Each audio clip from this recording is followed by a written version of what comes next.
오늘의 뜬 뉴스 살펴봅니다. 오늘은 시사평론가 유창선 박사가 수고해 주겠습니다. 유 박사님 안녕하세요. 네, 안녕하세요. 예, 오늘 여야가 이 재보선 후보들의 공천장을 주었습니다. 하나하나 좀 짚어볼까요? 먼저 네. 서울 동작을 지역. 여긴 뭐 야당 후보 단위로 할 수 있느냐 없느냐 이게 관건이겠죠? 예. 오늘 언론 기사들 난 거 보니까는 새누리당의 나경원 후보 독주 일제히 이제 그렇게 판세 분석들이 났더라고요. 예. 그런데 그거는 이제 인지도 효과라고 보면 될 것 같습니다. 예. 일단 다른 시작하는 시점에 다른 후보들에 비해서 인지도가 워낙 이제 앞서니까 일단 시작은 그렇게 나오는 거 같고요. 예. 새정치연합의 기동민 후보 같은 경우 아무래도 지역 유권자들한테는 아직 덜 알려진 그런 이제 후보이지만 아마 선거운동 좀 진행이 되면 좀 회복은 일정하게 되긴 할 겁니다. 예. 그런데 결국 관건은 동작을에서는 노회찬 후보하고의 그 단일화 여부가 이제 될 거로 보입니다. 그렇죠. 노회찬 후보의 득표력이 또 상당히 있기 때문에 만약에 단일화가 이루어지면은 나경원 후보하고 야권 후보하고의 아마 접전까지는 가지 않겠나 예상을 하고, 근데 반대로 단일화가 이루어지지 못하면은 나경원 후보가 어부지리 승리를 할 가능성이 또 상당히 크지 않을까 그렇게 좀 전망을 해봅니다. 네. 결국 야권 후보 단일화는 성사될 가능성이 더 높다고 보세요? 어떻게 보세요? 그런데 좀 가봐야 할 것 같아요. 예. 왜냐하면 이제 새정치연합이 그동안 내부 갈등 때문에 정신이 없었거든요. 예. 그래서 사실 단일화, 야권연대 이런 거나 전혀 생각을 못 했을 겁니다. 예. 이제부터 조금씩 이제 눈을 돌리기 시작할 텐데, 문제는 이제 정의당 쪽에서 또 그에 상응하는 거를 요구를 할 거거든요. 그렇죠. 그러니까 지금 정의당이 후보 낸 곳 가운데 최소한 어느 한 곳 정도는 정의당 후보로 이제 단일화를 해줘야 되는데, 그게 사실 쉽지는 않습니다. 지금 새정치연합의 공천받은 후보들도 정말 천신만고 끝에 이제 공천 티켓을 딴 거기 때문에 맞아요. 글쎄 어느 지역에 과연 누가 양보를 하려고 할 것인가 이게 참 쉽지 않은 문제여서 끝까지 좀 가봐야 할 것 같습니다. 알겠습니다. 자, 그리고 손학규, 임태희 이런 거물급 후보들이 나선 수원 지역 여기도 접전이 예상되죠? 네, 그렇습니다. 수원에서 세 곳에서나 선거가 치러지게 되는데요. 사실 여야 양쪽 모두 쉽지 않은 그런 긴장된 선거가 될 것 같습니다. 네. 사실 손학규 후보 같은 경우도 이번에 이제 출전을 이제 했는데, 그런데 이제 손학규 후보 같은 경우 이제 새누리당 김영남 후보하고 이제 대결을 벌이는데, 예. 워낙 이제 사실 야당이 좀 어려운 지역입니다. 예. 그래서 손학규 후보에게는 이제 분당 이상으로 어려운 곳이다 그렇게 얘기를 했는데, 그러니까 남경필 지사가 5선했던 곳이지 않습니까? 예, 그랬던 곳이죠. 예. 그러니까 어떻게 보면은 야당의 이제 사지인데 거기서 이제 손학규 후보를 추천시키면서 이기고 돌아와라. 이런 이제 주문을 한 그런 셈이 이제 되는 거고요. 예.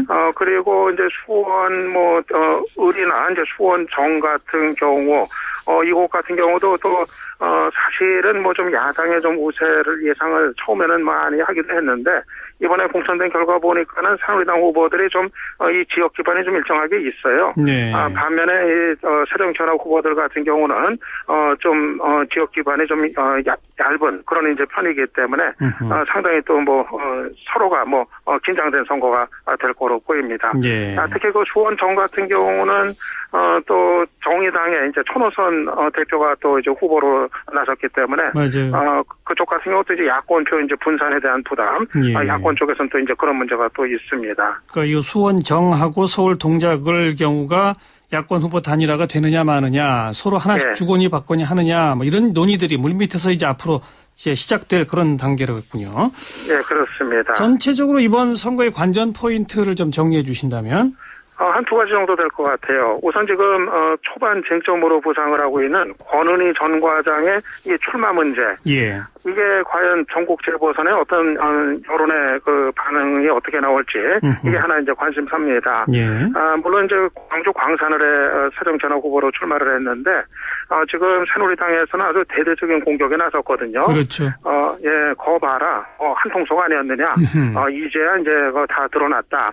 이런 식으로 거의 융단 폭격을 지금 이제 하고 있습니다. 네. 사실 새정치연합도 어느 정도 예상할 수 있었던 상황이었거든요.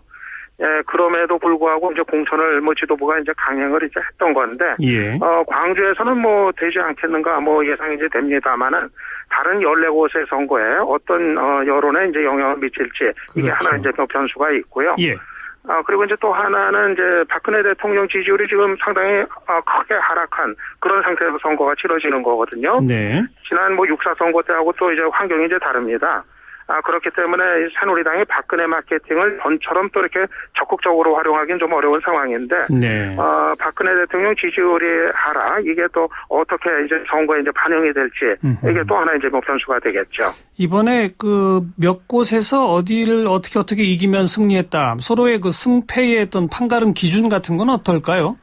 예, 이 뭐 숫자로 따지면은 사실 뭐 15곳이니까 예. 8곳 이기는 곳이 승리다 얘기를 할 수가 있겠는데, 예. 그런데 이제 뭐 그런 산술적인 판단보다 중요한 게 어느 곳에서 이기고 지느냐가 될 것 같습니다. 네. 결국은 이제 수도권이 최대 승부처이기 때문에, 뭐 영남, 이제 호남, 뭐 여야, 뭐 전통적 우세 지역 빼고서, 네. 특히 그 이제 수도권에서 어느 쪽이 이제 더 많이 이기느냐, 예. 이것에 따라서 좀 정치적인 어떤 승패가 갈라지지 않겠는가 예상이 이제 됩니다. 예. 한때는 사실 새정치연합 야당 쪽이 15곳 가운데 한 10곳 이상 이길 수 있지 않겠는가, 그런 전망이 뭐 얼마 전까지만 해도 있었습니다만은, 예. 그런데 워낙 새정치연합이 공천 파동을 아주 심하게 겪었거든요. 맞아요. 그래서 야권 지지층 지금 결집이 상당히 지금 이완이 된 상태입니다. 예. 그래서 아마 새정치연합이 그 목표치를 상당히 낮춰 잡을 수밖에 없을 것 같아요. 현재 상태에서 보면은 아마 야당 쪽에서 이겼다고 얘기하려면은 그래도 최소한 한 9에서 10곳 정도, 예. 그 정도는 이겨야 좀 비로소 어느 정도 선전했다, 이겼다 얘기를 비로소 꺼낼 수 있는 상황인 것 같습니다. 네. 그렇게 9곳에서 10곳, 거기다 조금만 더 추가하면 이제 새누리당의 과반 의석이 무너지는 거 아니겠습니까? 예, 새누리당은 이제 4곳에서 이기면은, 예. 그러면은 일단 과반은 뭐 지킬 수가 있거든요. 예. 예.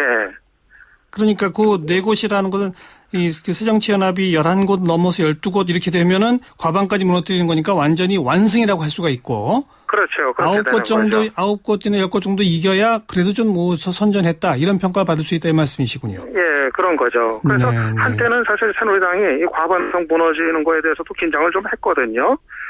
그런데 최근에 이제 새정치연합의 그 내부 갈등 이거를 좀 지켜보면서 예. 일단 뭐 그거는 지킬 수 있지 않겠느냐. 다소 좀 한숨을 돌리는 이런 분위기는 좀 이제 돼가는 것 같습니다. 알겠습니다. 근데 만약에 진짜 새누리당 입장에서는 과반 의석이 무너지는 상황까지 간다면은 그거는 이제 새누리당 문제로 끝나는 것이 아니라 박근혜 대통령의 이제 레임덕이 진짜 본격화되는 이런 예. 걸 의미하기 때문에 예. 그거는 뭐 어떻게든 또 막아야 되는 이거 새누리당 입장이 되겠죠. 네. 자, 관전 포인트 정리해봤습니다. 오늘 수고하셨습니다. 예, 고맙습니다. 네, 시사평론가 유창선 박사였습니다.